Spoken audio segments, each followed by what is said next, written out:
ये मेरा गांव है क्रांति नगर। मैं शर्मिला हूँ और पिछले 15 वर्षों से क्रांति नगर में रह रही हूँ। शादी के बाद मैं इस गांव में आई और अब मैं अपने पति और 2 बच्चों के साथ वार्ड नंबर 3 में रहती हूँ।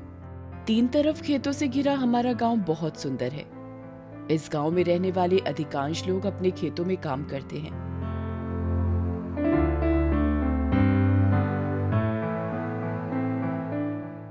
मैं एसएचजी की बैठक में भाग लेने जा रही हूँ। मेरे बेटे को बुखार है और उसकी देखभाल के कारण मुझे इस बैठक में जाने में देरी हो गई है। उम्मीद करती हूँ कि मैं इस बैठक में समय पर पहुँच जाऊंगी।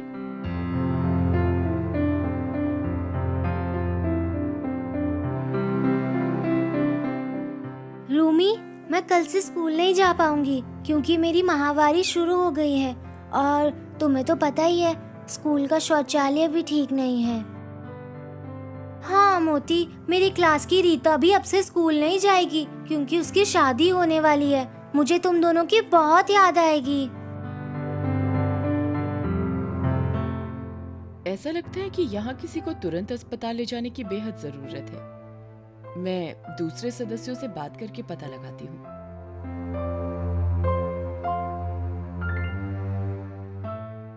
राम प्रसाद को जो तकलीफ हुई वैसी किसी को नहीं होनी चाहिए। वह बहुत ही बीमार था, पर महीनों से कोई डॉक्टर नहीं था और उसका इलाज नहीं हो पाया।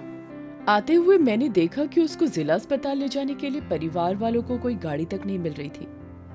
उम्मीद करती हूँ कि वो समय पर अस्पताल पहुँच जाए। ये देखकर बहुत तकलीफ होती है कि हमारे गांव में कितनी समस्याएं हैं। और कौन सी समस्याएं शर्मिला? कई सारी समस्याएं हैं हमारे गांव में। लोग कहीं भी कचरा फेंक देते हैं क्योंकि गांव में कहीं कूड़ेदान नहीं है।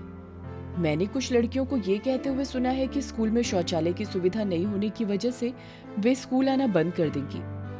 परिवार के स्तर पर भी हमारे घरों में शौचालय नहीं है और सामुदायिक शौचालय भी टूटे पड़े हैं। हाँ, ये सही है।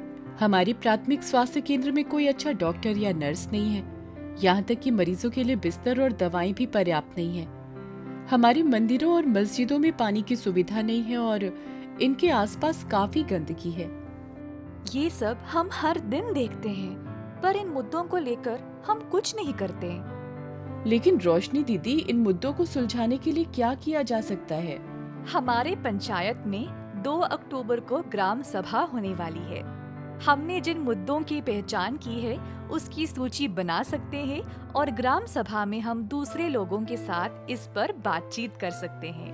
अगर हम मिलकर यह निर्णय लेते हैं और योजना बनाते हैं तो ये मुद्दे सुलझाए जा सकते हैं। आगे बढ़ने से पहले आओ हम नीचे दिए बिंदुओं पर बातचीत कर लें। ग्राम सभा के आदरणीय अध्यक्ष, सचिव और सदस्यगण, हम अपने गांव के कुछ गंभीर मुद्दों पर बातचीत करना चाहेंगे। रजनी और शर्मिला ने इसके बाद उस सूची को पढ़कर सुनाया और बताया कि क्यों इनमें से प्रत्येक मुद्दे पर सबको ध्यान देने की जरूरत है। ग्राम सभा में मौजूद सभी लोग इससे सहमत दिखे। आपने जिन बातों का जिक्र किया है वे बिल्कुल सही हैं। समूह से जुड़ी महिलाएं हमारे साथ बैठकर समुदाय की जरूरतों के आधार पर एक मांग योजना बना सकती हैं। हाँ, आप उन लोगों की सूची तैयार कर सकती हैं जिनके पास शौचालय नहीं है और जिनको आजीविका के अवसरों की तलाश है। आप नई सड़कों और उपकेंद्रों और स्कूलों की मरम्मत की मांग भी इसमें शामिल कर सकती हैं। लेकिन बाल विवाह और स्कूल ड्रॉप आउट के मुद्दों का क्या करें?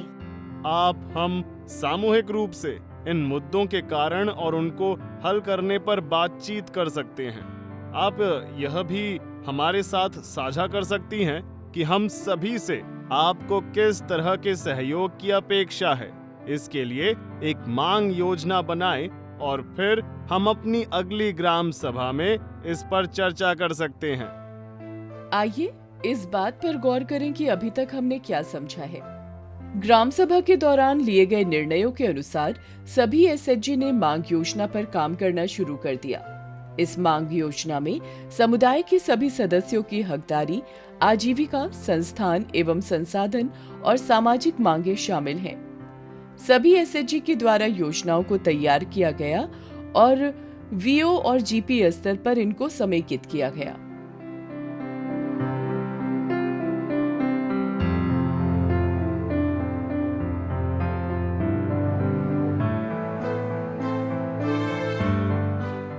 सामुदायिक भागीदारी और स्थानीय संस्थाओं की जवाबदेही सुनिश्चित करने के लिए हमारी दीदियों ने कई तरीके अपनाए। उन्होंने पोस्टर बनाए, दीवारों पर चित्र बनाए, सार्वजनिक जगहों पर नाटकों, गानों, कविताओं और रैलियों के माध्यम से ग्राम सभा के बारे में लोगों को जागरूक किया। आपके सुझावों के अनुसार हमने एक मांग सूची तैयार की है। इसमें सभी एसएचजी को शामिल किया गया है ताकि गांव की विभिन्न समस्याओं का हल हो सके। हमने चार्ट पेपर पर इन मांगों की सूची बनाई है, जिसे हम आप सभी लोगों के सामने प्रस्तुत करने जा रहे हैं। ये विभिन्न सरकारी योजनाओं की सूची है जिसका लाभ उठाकर हमारे गांव में मौलिक हकदारी सुनिश्चित की जा सकती है। हमने मनरेगा जॉब कार्ड्स, एसबीएम व्यक्तिगत शौचालय, पीएमएसबीवाई, पीएमजेजेबीवाई, पीएमएवाई के बारे में आंकड़े इकट्ठे किए हैं। ये संख्या उन मांगों की है जो हमें हर योजना से प्राप्त हुई हैं। ये आजीविका मांगों की संख्या है जो हमें लोगों से मिली है। इसी तरह सार्वजनिक वस्तुएं, सेवाएं और संसाधनों के लिए ये हमारी मांगे हैं। ग्राम सभा के हमारे सदस्यों ने बाल विवाह और स्कूल ड्रॉप आउट की समस्याओं के समाधान के लिए कुछ गतिविधियां चलाने का सुझाव दिया है। हम आईसीडीएस के साथ मिलकर जागरूकता अभियान चला सकते हैं और बाल विवाह की समस्या से निपटने के लिए सरकारी योजनाओं के माध्यम से लड़कियों की शिक्षा को बढ़ावा दे सकते हैं। हम स्कूलों में सैनिटरी पैड, वेंडिंग मशीन भी लगा सकते हैं और आईसीडीएस और स्कूलों के साथ मिलकर माहवारी के दौरान स्वच्छता पर जागरूकता क्लास आयोजित कर सकते हैं। मांग योजना को जमा कर दिए जाने के बाद हम इस पर काम करेंगे। आपको भी इन पर जितना जल्दी संभव हो काम शुरू कर देना चाहिए। हम आपको आश्वासन देते हैं कि पूरी प्रक्रिया के दौरान आप लोगों को हमारा पूरा सहयोग मिलेगा। आखिरकार यह हमारा अपना गांव ही है। अब जबकि ग्राम सभा समाप्त हो चुकी है, क्या आप हमें उन मांगों के बारे में संक्षिप्त में बता सकते हैं जो एसएचजी नेटवर्क ने तैयार किए हैं?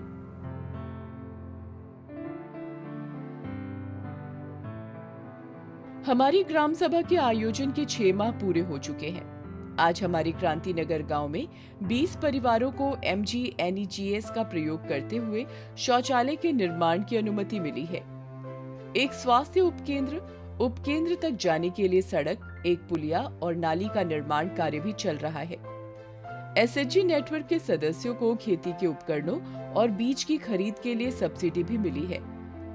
गांव के सभी स्कूलों में शौचालय की सुविधा का निर्माण हो चुका है और बाल विवाह, लड़कियों की पढ़ाई छोड़ देने और माहवारी के दौरान स्वच्छता जैसे मुद्दों पर बातचीत के लिए जागरूकता क्लास भी आयोजित किए जा चुके हैं।